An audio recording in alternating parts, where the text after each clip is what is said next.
欢迎收看新闻大白话，我是主持人翟轩。马上欢迎一下这个阶段加入我们讨论来宾，文大国际所教授邱毅。主持人好，大家好。前国安会副秘书长杨永明。翟轩好，各位朋友好。淡大财经系教授聂建中。主持人，各位观众，大家好。好，来关注这个川普现在是不是又有大消息要宣布啦？因为他现在忙着在中东那一边嘛，所以白宫就讲说，接下来呢，下一份的贸易协议啊亮相呢，就会是在他从中东返回美国之后啊，来宣布新的贸易协议啊。这意味着呢，在过去一周，美国、英国、中国大陆相继达成了贸易协议之后呢，国际紧张的这种贸易局势有望进一步的降温，但是下一波会是好消息还是坏消息？现在大家也是挺紧张的，恐怕这只是暂时的一个平静的一周哦。那再来，我们看到了这个，他讲说不排除要跟习近平讨论细节嘛。这个协议呢，将会为美企打开大陆市场，所以呢，他是希望在本周能够有相关的细节讨论。不过，我们来看一下美企将入中这件事情就有一些学者警告啦，就说尽管中美暂时达成了降税协议但是未来要进一步削减关税难度是不小的，贸易冲突再次升温的风险仍未消除啊，因此这观望气氛还是非常的浓。不过现在看起来，比方说像是大陆的一些电商因为他们小额包裹的关税已经有调降啦，所以现在看起来已经稍微和缓了一些贸易战对中小企业带来的一些伤害他们可能比方采购方面的话，就不用付那么高额的关税了。那中国大陆也释放了说这个好消息就是说他暂停制裁了45家美国的企业这可能让川普松一口气这现在暂停17家，还有28家美国这种列入不可靠实体清单以及出口管控的这些清单的现在目前先暂停制裁，这是中国大陆商务部的宣布那对于美国来说哎呀，欢天喜地呀，这简直是终于是看到了这个久违的曙光那很多的美国的比方说进口商业者他们讲说哇，这个圣诞节有救了，特别是玩具制造商，他们讲说现在降低货物关税哇，他们可以就是赶快来进货啦，美国的小朋友也不用只再买2个娃娃啦，因为当时川普就讲说贵的话你们就买2个就好了，不要买30几个那接下来小孩可以得到了娃娃自由。而且呢，在微博热搜上我们也看到义乌的店家就说接下来15天肯定要大干就是说可忙的了，就是之前囤积的货加上未来想要买的货，最近恐怕要迎来前所未有的旺季就连我的同事来讲说最近买淘宝都要排队了，因为很多人都在抢货，你要跟美国人抢，跟欧洲什么的各国在抢所以你现在连台湾你要买淘宝货都要等那我们来看一下这个义乌商家怎么说。昨天晚上就收到了我们客户反馈信息，我们聊到凌晨2点，他的意思就是说让我们现在可以把之前的订单可以现在下单做掉了，然后我们就是1个月以后等着出货就行。他今天会打30%的定金打过来，我们就工厂继续生产了。对，所以其实看起来底气很足所以中国大陆的企业迎来了一波爆单潮现在港口预料大概下周会到出货的高峰深圳一家跨境电商呢，他们就把这种户外躺椅的售价顺势调降回原本的价格所以美国的订单来了，而且是这种大量比起原本的量还更多的订单。浙江还有一些这种外贸企业都让这个工人赶快加班加班他们也就可以多赚来增加生产力，因应现在的一个爆单潮那连高盛分析师都在讲说，中国大陆未来的90天出口会非常火爆，会掀起全球的抢购潮特别是美国这一阵子大家真的是怕到了我就已经看到货架空的那种感觉，那种缺乏感可能会让他们更这种情绪性消费，就原本可能买1样可能给你买个5样样十样，先囤再说。那再来看到了这个川普退让啊，这个剧本现在再度上演。纽时就讲说啊，川普一向在谈判当中是极限主义者自居，先开天价条件引发危机，再用高压手段逼对手让步哦，先升高再退却哦，但是最近看起来都不太奏效哦，最后变成川普都在让步。也就是说大家都有看你那个谈判的艺术嘛，都知道你的套路是什么了，所以就是不理你。看起来中国大陆已经有了北京模式示范给全球看。那另外看到了美国也撤销 AI 晶片出口的3级管制计划哦，现在他还讲说哇，要警告世界各地哦。如果你们去用华为的晶片是违反美国规定的哦，又开始在找华为的麻烦吗？那华为其实他们现在就是全力要突破技术封锁。看到他们的财报显示就是在去年研发方面投入了1797亿就是等于说6年来首次出现在第一季度的亏损。那其实也代表着他们要更加大力度研发投入创新。那这其实是为着要这个应对美国接下来要卡脖子的一些种种限制。而且根据一些调查发现现在华为至少在大陆呢全境至少有直接或间接经营11座的半导体晶圆厂，而它的这一个算是主要的背后的晶片黑马呢，也就是我们看到这边报道跟华为来往密切的大陆半导体设备制造商新凯来呢，正在寻求了28亿美元，大概是台币855亿元的首轮增资。那这个大陆也是寄予厚望啊，这可能可以跟未来艾斯摩尔来做这个一较高下而且现在这个新凯来的估值也达到了110亿美元所以看起来有机会成为大陆半导体设备业的超级独角兽。好，首先我们来请教一下邱老师。川普到了中东啊，里子跟面子都有了，不但得到了大的订单，而且呢，大家对他也非常的尊重，所以他觉得里子面子有了，非常的兴奋，非常的高兴，把他过去的一片的阴霾好像一扫而空，所以他宣布说，他还有一个新的这个贸易的协议要出笼了。那这个贸易的协议是哪一国呢？其实我所了解，应该就是指的是英国。可是问题是，英国跟美国之间做贸易协议的范本，事实上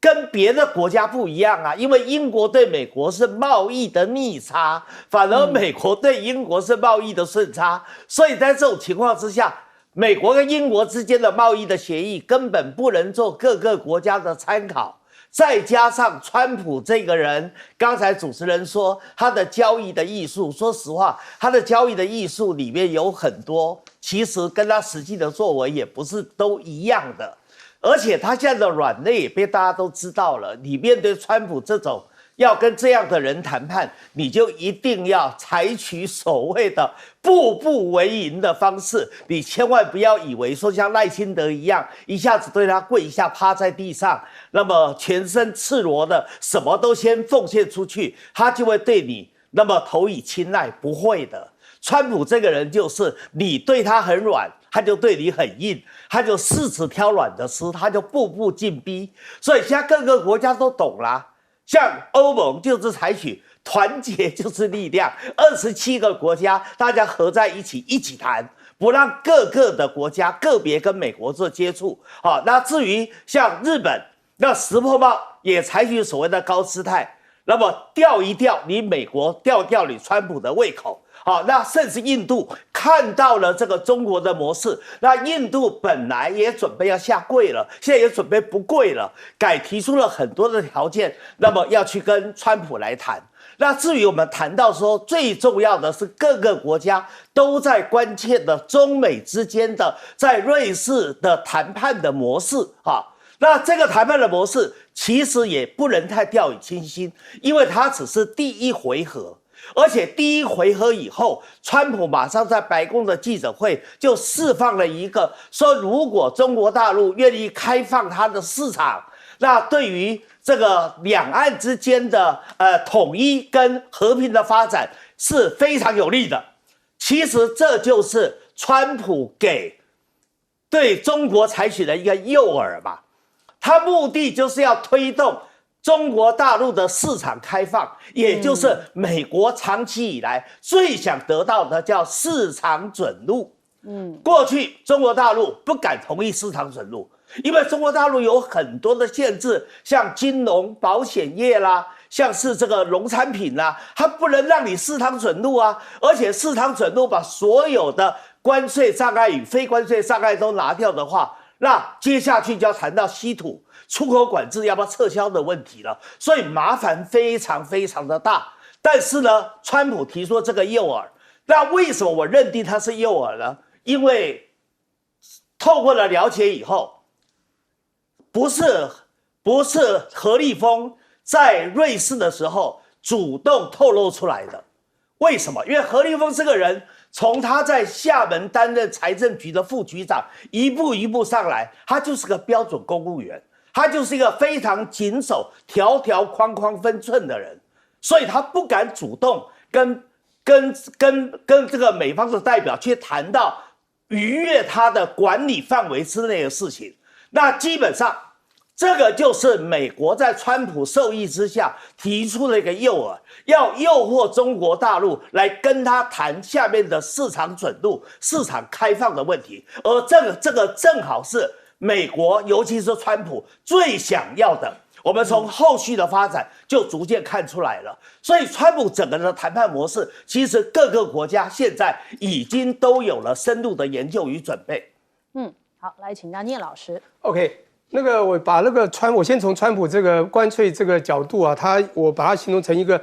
类似微笑曲线来形容啊。从4月2号它公布出来之后，它其实当时在一个极高点，一到4月8号、9号，这有很多的国家来亲他的屁股，然后有人来跪了。但重点是呢，这时候发现全球呢，尤其啊，我们讲投降式的这些国家就算了，一般的报复性的国家呢，还存在非常多。尤其就是以牙还牙的中国嘛，就完全式的报复。那么这时候呢，也显现了美国呢的窘境就慢慢出现。这时候你会发现，不管欧盟、加拿大、卡利等等，这使得美国呢整个状况就是往下摔。这时候呢，当川普现在认知到这一段时间对他的不利啊，内忧外患，结果呢，我觉得他也蛮聪明的。我觉得他现在慢慢回升哦，从某个角度叫渐入佳境。怎么说呢？他在抓指标。刚刚讲到英国，大家都知道，光这第一季大家就已经分析出了。其实是美国赚了英国从真正这个货贸来讲，他赚了50多亿，去年一整年100多亿，所以呢，他是最好谈的。当然也是他的主中国嘛，这样欧洲美英的关系，所以呢，他跟英国很好谈。当然签下去之后，英国才知道好像受骗了啦，有点吃了毒药一样。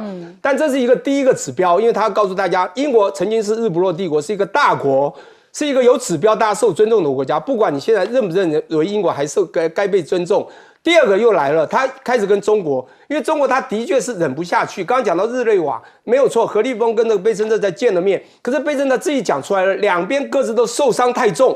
其实承压竞赛的时候，你发现经济承压，美国真的撑不住了，所以他必须服输。他还就讲了说，我们不想再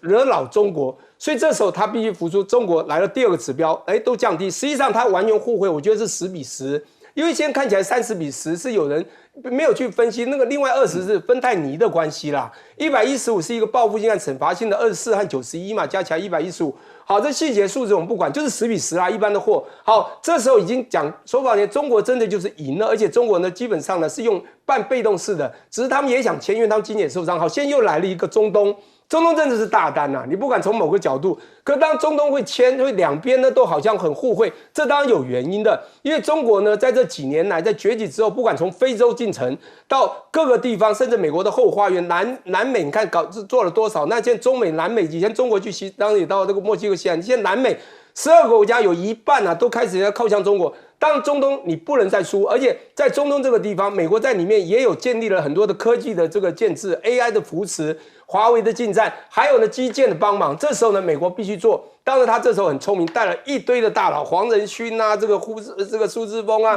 等等的 Elon Musk 全去了。当然告诉他，King AI 的 King 是我们，这次的确签了大单。当然这是。那个我们讲阿拉伯国家啦、阿联酋这些国家想要的，因为他们已经讲好，他们要建在一个 AI 的投资的未来，很清楚的。20世纪当时就是一个能源的世纪，现在已经慢慢不需要能源啦，而且这些产油国家也慢慢减产，他又赚了那么多的钱，这是大金主啊！大金主他当然要想他最好的未来，钱要扎哪里？当然扎科技未来。中国有在帮忙，但是美国不能认输，当然带了科技过去。这时候当然两边互惠。当这个互惠是不是都表面上不知道，只知道阿拉伯国家当然两边都不会得罪了哈。那我觉得这个的未来呢，我觉得还必须再看下去。当最重要的，我觉得一个很重要叫做筹码问题啦。真的一定要拉到筹码才能去谈，你没有筹码东西谈也没有用。当人家讲到这个圣诞节的东西，真的是有趣了。两边呢真的是一个要买货，一个卖货。一个要买货的人呢，非常的欣喜，终于找到了餐厅，一个很普通的餐厅，他要大吃一顿了。另外一个呢，撑了很久，肚子已经很撑了，不知道怎么办。终于看到了一个厕所，其实很不怎么样的茅坑，他也要过去卸货了。我觉得这个呢，最少哈，我在美国卖过这个圣诞树、圣诞灯啊。刚刚在美国做生意的时候，这半年真的是要进货期，这一段时间应该景气，只要不变的话，我相信这个货畅流，包括货运的问题，都应该会有一些还不错的利多。就这半年，一直到这个万圣节，一直到圣诞节。好，来请教杨老师。义乌当然现在接来了一波就是美国的订单。川普为什么会在瑞士让步115%？他当然就是退缩，但他的目的是自救，救他的经济，因为到了6月中，可能美国的架上都没有货了。那个照片拍出来哈，那个美国就不是从此就不一样的，美债就没有人买，然后呢，稀土卡住他的军工业，还有农业州就跟他翻了，码头工人还有司机工人，其实已经大幅的抗议，所以川普的基本盘会垮掉。明年的期中选举，他一定就变成跛脚，这是川普不能接受的。所以他在自救，他不是在救美国，他在救他自己。所以他现在定的24%，对不对？24%，接下来90天要谈，但这个90天之内，已经还有一个其他180多个国家的60天，不到60天，目前只谈了一个英国。英国事实上现在心酸了，那中国都降到只剩10%。另外，美国的芬太尼，这个中国大陆同时在2月针对美国的原油、农业机械10%，然后这个煤炭、天化LNG15%，这个都没有降。所以，如果你以为是美国降到对中国磕30%，中国掉了10%，好像中国比较少，那你甚至是被误导，因为那个20%是芬太尼。所以第一个，他们谈这个24%，然后在这个之前，其他几个国家要开始弄，其他国家大概就跟中国一样的立场，要强硬。但是你有中国的实力吗？我觉得没有，所以并不会达到美中在瑞士的效果。这些国家你还是要准备好。因此24%，芬太尼，还有呢稀土以及市场开放这4个点哈，接下来90天，中美之间谈的重点。24%不是重点，其实是芬太尼。芬太尼我觉得可能都会降一些，但是稀土会是个关键。中国大陆大概不会放，那是一个筹码，那是一个跟美国未来在 AI 战、科技战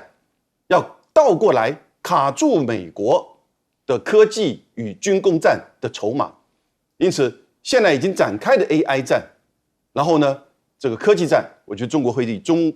这个稀土作为回应，市场开放没有问题，中国大陆，但不是只对你美国一个国家，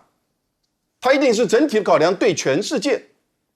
中国是会越来越开放，但如果只对你美国一个国家开放，这不可能。所以这个都是有步骤、有顺序，然后呢，在未来的90天，可在这个之前呢，其他国家你准备好了没有？你这个在60天之内，你要跟美国达成对等关税的谈判。我们台湾准备好了没有？左宗棠也说，我希望完全豁免。那以前他不敢讲这个话。可是你现在已经完全的把你的筹码退让光，我不那么的乐观在台湾跟美国的谈判。好，我们先休息一下，广州忙回来。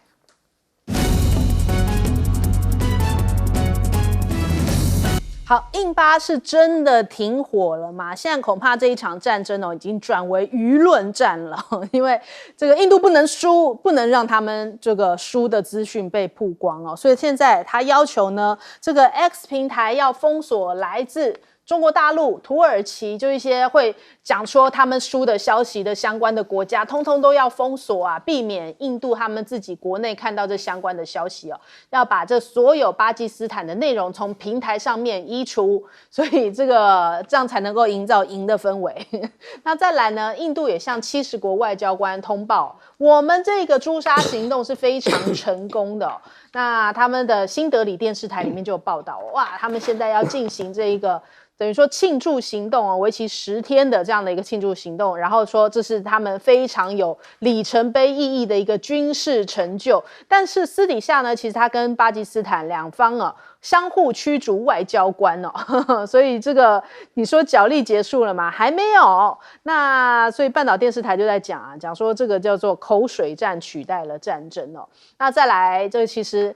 印度的媒体也开始加入了这一波的这个算是认知战吗？你看哦，印度的主持人就在讲说，哎呀，这一次呢，其实因为这个中国大陆的防空系统是被压制的哦，他怎么讲出来跟这个我们世界各国看到的消息都不一样？所以他就说，成飞的股价还就是一直在跌，哇，这是不是假消息啊？我们来听一下。This was used in combat for the first time last week, the PL-15. Pakistan fired several Chinese missiles at India. None of them hit the mark. They would certainly make China's defense clients think twice. Who would buy a weapon? In each case, Chinese air defense systems were neutralized by India, and that raises serious questions about their real-world performance. So the market reaction was only to be expected. They were hoping for profits from a sales boost. Instead, they're getting scrutiny after delivering a disaster. You see, when a weapon fails, the damage is not just tactical, it hurts reputations. China clearly has a lot of work to do.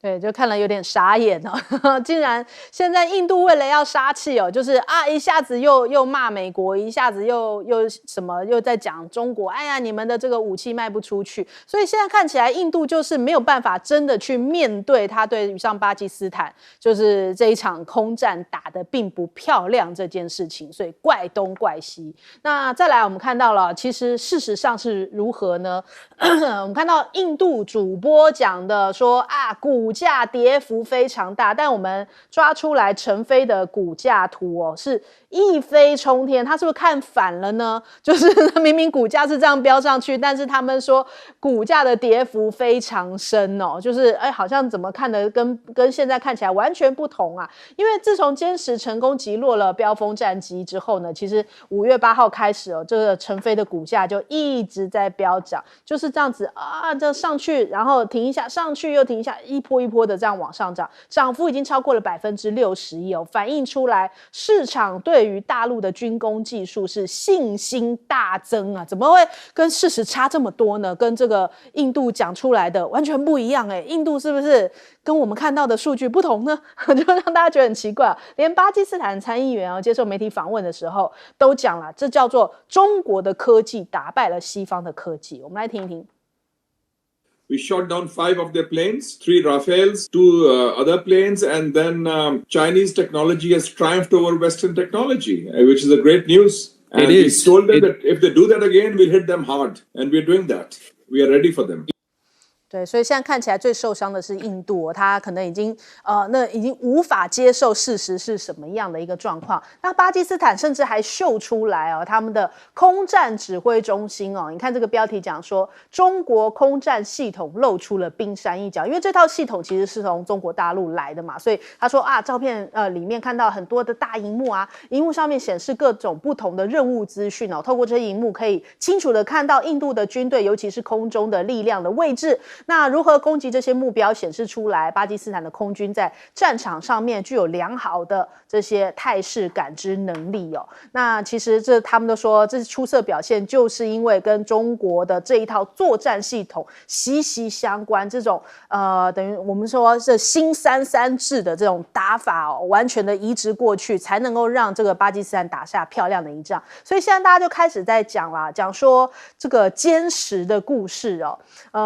就是歼10呢，其实这一次打下漂亮的一仗巴基斯坦的空军参谋长他们是通过了无线电，直接向这个巴基斯坦的这个飞行员下令杀了他们，就是说要朝这个标风战机给发射，别让他们踏足巴基斯坦领空半步。因此，我们的退役中将帅将军他就讲到了，的巴基斯坦等到数据链资料都到齐了，第二个指令就是全灭因此呢，这系统性的攻击作战让歼十成为战场上的杀手啊。那再来这个现在看起来，我们看到了。过去歼十的这个总设计师他就讲说，我们一定要替中国做出一架非常好的飞机。那的确呢，就是现在歼十打下了很好基础之后，后来有了这个歼20啊，甚至现在更先进的一些武器的一些基础那当年呢，在测试就是歼十试飞的时候这个试飞员也有讲了一番话，我们来听一下。培训呢，人家还看不起。人家还说你中国要试飞员干啥？你们自己就没飞机，你要什么试飞员？我说宋总，你放心，只要飞机不是在空中爆炸了，只要是我还能操纵，我就想办法摔，我就给你摔到跑道上。从生命角度来讲，谁都不想失去，但是从中国当时的那种国情，必须得这么干，必须要赶西方国家20年。如果你不赶，或者这个飞机失败了，咱们可能就不是30年了，可能咱们跟西方国家比就差40年、50年。他当时讲说摔也要摔回来，就是我才能够让你看到哪边设计的不好，才能够让你来做调整所以他们是这样的一个情怀在做试飞的，一定要让中国大陆这个在军工上面的武器技术这样大幅跃升起来。因此呢，我们看到了现在很多中国军迷就讲说，虽然歼十在他们眼中已经是老人家了，但是却还能够在世界上大杀四方。首先，我们来请教一下邱老师。我要帮贾抗姐说几句话。大家都说贾抗姐身为一个印度的女主播，身为一个印度的资深的媒体人，为什么不讲真话呢？为什么不把真相告诉印度的人民？为什么要以假乱真，把丧事当成喜事办？要隐瞒真相呢？这完全不符一个所谓的资深媒体人该有的态度啊！可是我跟你说，贾抗姐是跟着印度的领袖走，大家都批评说贾抗姐把印度自制的光辉战机，她说她比歼20还厉害。可是你要知道她这句话是学谁说的？是学莫老先说的。莫老先是谁？就是莫迪嘛。莫迪刚刚做总理的时候，因为每天都穿着印度的传统服装库塔，所以那个时候很受到瞩目。那时候时尚杂志还把这个莫迪加上他穿的库塔，把他选为这个时尚领袖里面的排名第1位，还胜过了当时刚刚出来的夫妻档，就是习近平跟彭丽媛的夫妻档。好，所以呢，当时候也曾经莫迪红极一时，也造成了好多的外资都觉得这个领袖不错啊，又能讲，而且讲的又很美，编织了一个美丽的梦，所以很多的外资都涌入了印度。可是你知道印度现在叫什么？叫做外资坟场。我的好几个朋友，包含了中钢包含了郭台铭、富士康，包含了这个高雄的一联，都曾经到印度去，到最后都是铩羽而归啊！为什么？劳工不好管啊，配套很差，整个的基本的配合环境就是没有办法让外资能够做永续的经营嘛。这个就是印度最严重的问题。你知道莫迪他这一次在印巴战争，明明全世界都知道是印度输掉了，巴基斯坦赢了，而且标风战机至少坠毁了3架，甚至有人说后来又坠毁了1架，是4架。但是问题是在莫迪的口中，哇，印度是得胜的。所以有记者就问他说，如果印度是得胜的，那为什么美国还要出来调停这个印度跟巴基斯坦之间让它停火呢？那莫迪这时候就开始连美国都批评了，连川普都批评了，认为川普多事嘛。所以印度基本上这个问题是很严重的。你从你国家的领导者来说，就专门说谎话，就不把真相说出来，你当然上行下效，你的媒体人、你的女主播当然就跟着这个方式走嘛。好，最后我加一句话来呼应刚才我们这个永明兄的说法。对于中国跟中美之间的贸易谈判，第一回合没有错，中国是赢了，美国输了，甚至有人说中国是赢麻了。但是真正的挑战是在第二回合，几周之后就要进行第二回合的谈判，而第二回合的谈判除了芬太尼之外，包含了中国在各个港口被美国征收的港口费，包含了这个稀土的这个出口管制的问题，也包含了刚才讲到的市场准入的问题，就市场开放的问题。另外还有像美债、像汇率的问题，很可能都是第二回合必须要谈的。所以真正的挑战不是前几天的第一回合，真正的挑战是第二回合。好，来请教杨老师。你知道歼10C在中国大陆的这些飞机当中排名第几呢？其实有这个排名，有第6，排名第7。第一是歼36，这个是已经出现几次的第6代战机。对。然后第2名是歼50，它也是第6代战机，但可能是使用在舰载机。那这2个第6代战机啊，现在都已经出来试飞，我们看到它有飞行员啊，然后呢，这个要进入到量产，也许还有一点时间。那接下来就是歼20，第5代，然后歼36，啊，歼35，对不起，歼35，那这个是2款第5代战机。然后4.5代呢，歼16、歼11才是歼10，现在叫歼10C，那后面加个1就是出口用的。出口用的目前为止只有巴基斯坦购买。中国大陆在过去这5年所有出口的军火，大概60%都是在巴基斯坦，所以表示什么意思？巴基斯坦是买一个整套系统，不止歼10C、霹雳15、预警机、防空系统，所以整个就是这个资讯流你才能够串联起来。在战场上，我们得到这次的验证。这个西方媒体根本已经都是在军武界，你随便去看一下，都在讨论如何在战场上取得这样子的制胜。标峰被打下1到3架到4架不等，所以印度现在的问题是，他的这种官僚主义跟极为自大碰风的印度教国族主义，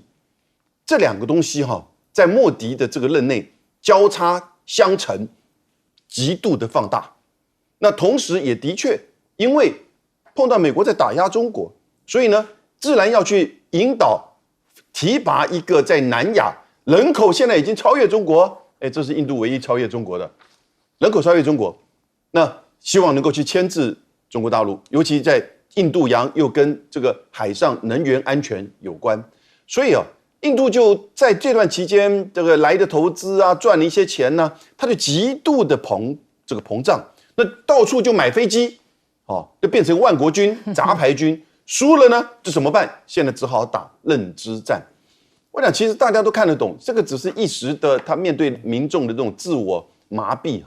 那但是呢，我想接下来的问题是，印度你接下来怎么办？在整个南亚甚至扩散到中东地区，中国的军武已经取得了绝对制胜的关键。那事实上，这些国家跟中国的关系只会加强。那你印度呢？我不知道印度接下来跟美国的关系怎么，我们等着看看他们所谓签的这个协议会是怎么样的内容。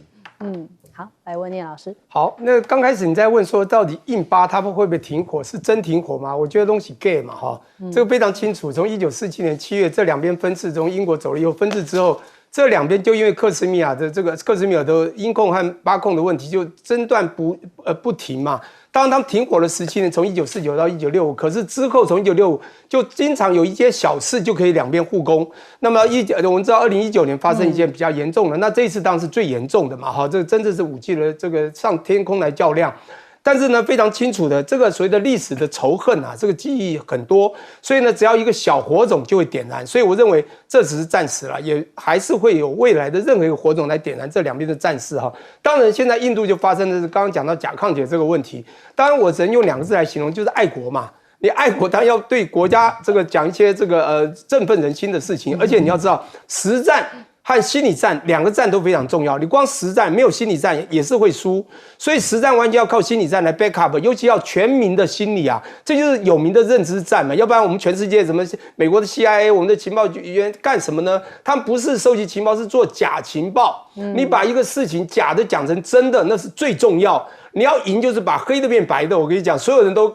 以为是白的，都跟着你去的时候，你就会是赢家。所以他必须这样做，也就是我要强调，就是非常清楚的。刚刚也讲到了，非常知道两边的军事实力已经非常比拟出来。我们用最客观就知道。我先讲一下，刚才我们也讲得很清楚，这整套系统的关系。今天不是光这个军事这个武器的这个设备的问题，还有它的整套系统。我觉得中国它有所谓的 AI 的这个配套的这个智能的配套，我把它形容这样子好了。我说。第一个，这一次呢，大家可以看到这次的武器交换，就是中国的这个武器的 backup 呢，在巴基斯坦认为他们的资源很大嘛，就第一个，它有千里眼的概念，它现在是一个超视距，可以在140多公里以外，就先把你电子身份先锁定，就把你打了，这非常厉害啊！即便你歼10没有标封的这个所谓都是4代机，它的这个层次高，可它就是有办法这样子千里眼去对到你。第二个呢，我觉得它有属于飞毛腿的概念，它现在是一个超极音速，它非常之快，我觉得这个是很可怕。第三个我要讲它有金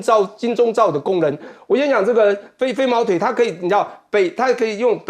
这个北斗的卫星圈给你定位，然后它再用它的 AI 精准去打击你。所以我觉得金钟罩最厉害，我觉得它有一个天网的智能的这个防空，也就是这一次大家看到哈。印度丢了非常多的这无人机过去嘛，据说77架嘛，前后，这7架一个打掉就是2000万，这一打掉一层就是2.5亿，这个不得了，这就是一个防空网，这很厉害的防空网。这是我刚讲，不管从千里眼角度，从这个飞毛腿的角度，从金钟罩角度，只要我觉得现在武器我们之前就讲过，这个中国他这一次真的是脱下西装才看到他到健身房真的练到他的这个肌肉已经真的是雄壮的不得了，所以我觉得这一次可能看在眼里的当然包括我们台湾，包括这个美国，我觉得可能都会做一些很另类的一些国防的未来的思考考量。好，我们先休息一下，广告之后马上回来。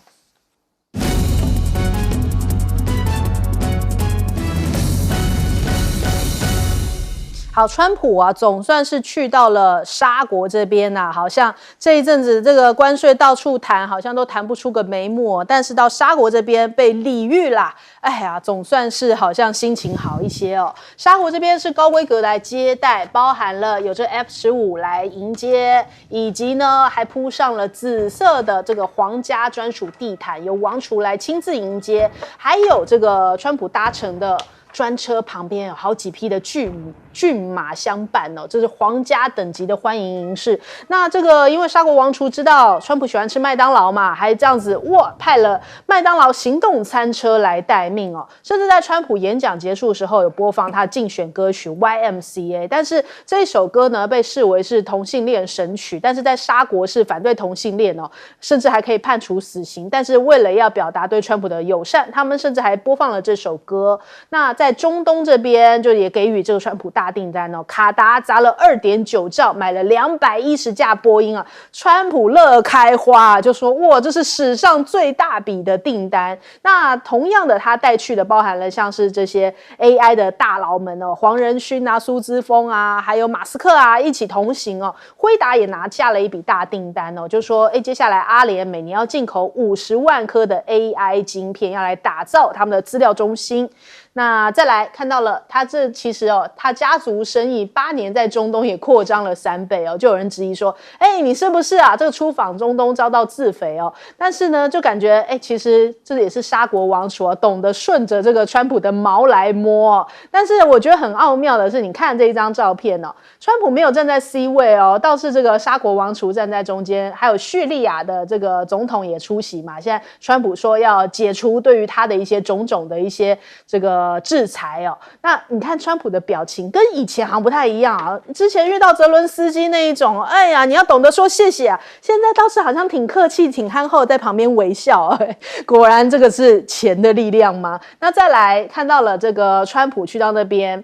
好像被人家形容在阿拉伯展开了马拉松式的握手，感觉好像是金发 idol 的握手会，还被人家这样揶揄但是也被说好像是不是有一点逐渐拜登化，因为他访问完沙国，要签署协议，结果恍惚中走错了方向，哎呀，开始有一点像是拜登的症状出现了嘛，就是开始引起种种讨论哦。不过我们来对比一下哦，就是川普去到中东那边，哇，好像要把这个事给造起来，不然前一阵子好像美国再次伟大都交不出成绩单呢。那但是呢，你看到这一回这个中拉论坛哦。这次其实明明是部长级的会议，结果人家吓到，怎么来了一堆元首？就明明是部长级会议哦，结果包含了像是巴西啊、鲁拉，然后哥伦比亚的这个裴卓，以及智利的总统，哇，来了好多的总统。可能大家都想说，难得有机会可以跟中国国家主席习近平见面嘛，所以哎呀，除了外长来，我自己元首也亲自带团来哦，甚至还带着这种大张旗鼓，带着他们的这种黄金阵容，这种企业团一起来，就想赶快来谈谈生意啊。所以接下来一带一路也有新进展哦，全球南方现在包含了哥伦比亚也说要加入到一带一路的行列了。那这个看起来这个南美洲哦，这个是逐渐跟中国大陆的这个关系越拉越近，那美国可紧张了。那接下来他们的交易包含了像是智利的樱桃啊、巴西的精品咖啡啊、厄瓜多的白虾啊、阿根廷的红虾啊，这些都可以跟中方啊更密切的来做一些这个出口商机啊。所以哇，这是新的一个商机的展现，那难怪大家这些元首赶紧来啊！首先，我们来请教一下邱老师。川普到了沙特，他之所以兴奋不是因为他得了拜登症，而是因为他觉得到了沙特以后，他觉得他的面子有了，里子也有了。一打开专机的门口，舷梯上面就是皇家的薰衣草的地毯。然后他的沙特的王储小萨拉曼亲自来迎接他，你知道这个待遇跟过去拜登的时候，那可以说是天差地远。在拜登刚刚打败了川普成为美国总统的时候，那时候因为卡舒吉事件